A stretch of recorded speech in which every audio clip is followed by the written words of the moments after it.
Hai Sobat SP News, apa kabar? Mudah-mudahan kalian sehat selalu ya. Kali ini ada kabar yang sangat menarik untuk kita bahas. Kabarnya Jepang ingin mengekspor kapal destroyer ke Indonesia. Jika sampai ini terwujud, berarti baru kali ini Jepang ingin mengekspor kapal destroyer ke Indonesia. Kerjasama antara Jepang dan Indonesia di bidang alutsista tentunya sangat berimbas kepada Cina. Bagaimana tidak, nantinya kapal-kapal ini akan ditempatkan di Laut Natuna yang berbatasan langsung dengan Laut Cina Selatan.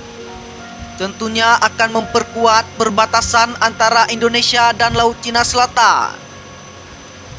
Dan kita harapkan kerjasama ini bisa menjadi ekspor alutsista Jepang terbesar. Mungkin banyak di antara kita yang kurang tahu bahwa Indonesia dan Jepang sudah bersahabat sejak masa penjajahan. Saat Jenderal Sudirman pertama kali melawan penjajah dan bergabung dengan gerakan pembela tanah air, Indonesia didukung penuh oleh Nippon dari negara matahari terbit tersebut. Dan untuk lebih mempererat hubungan antara kedua negara, Kemenhan Jepang di Tokyo akhirnya membangun patung sang jenderal di halaman kantor mereka. Oke, lanjut. Dengan langkah ini juga kemungkinan akan mewujudkan pengembangan visi Indonesia Pasifik yang bebas dan terbuka.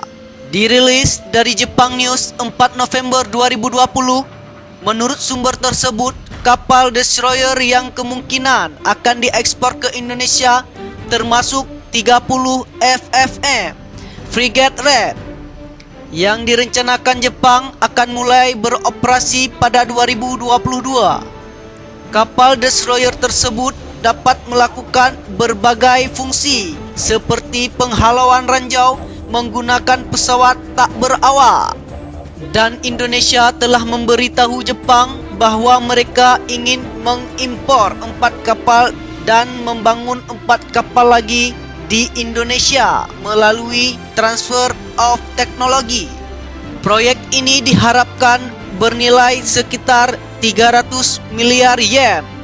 Seperti yang kita ketahui, saat ini pemerintahan kita sedang berupaya memperkuat kekuatan di semua bidang pertahanan, salah satunya di angkatan lautnya, dengan mewaspadai kapal-kapal Cina yang berlayar di zona ekonomi eksklusif ZEE di dekat Kepulauan Natuna di Laut Cina Selatan.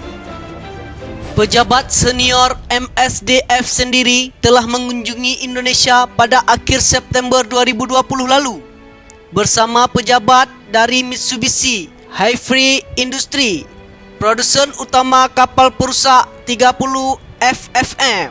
Pada hari Senin 11 September 2020, para menteri pertahanan kedua negara tersebut menggelar konferensi video. Dan Jepang sendiri memiliki 3 prinsip transfer of technology di mana ekspor alutsista dibatasi pada yang berkontribusi pada perdamaian atau keamanan nasional. Atas dasar itu, pemerintah kita akan melakukan pembicaraan dengan Jepang terkait ekspor kapal perusak destroyer tersebut. Dan Indonesia juga telah menerima proposal dari perusahaan galangan kapal Italia dan telah menyatakan niatnya untuk memutuskan kontrak setelah mempertimbangkan harga dan partisipasi perusahaan dalam negeri. Pada bulan Agustus lalu, pemerintah Jepang juga sudah mengekspor radar pertahanan udaranya ke Filipina. Ekspor pertama peralatan pertahanannya itu juga mengusulkan ekspor ke Vietnam, Malaysia dan India. Jepang percaya perluasan saluran penjualan penting untuk menjaga industri pertahanan dalam negerinya. Itulah dia pembahasan kita kali ini. Bagaimana menurut kalian Sobat SP News?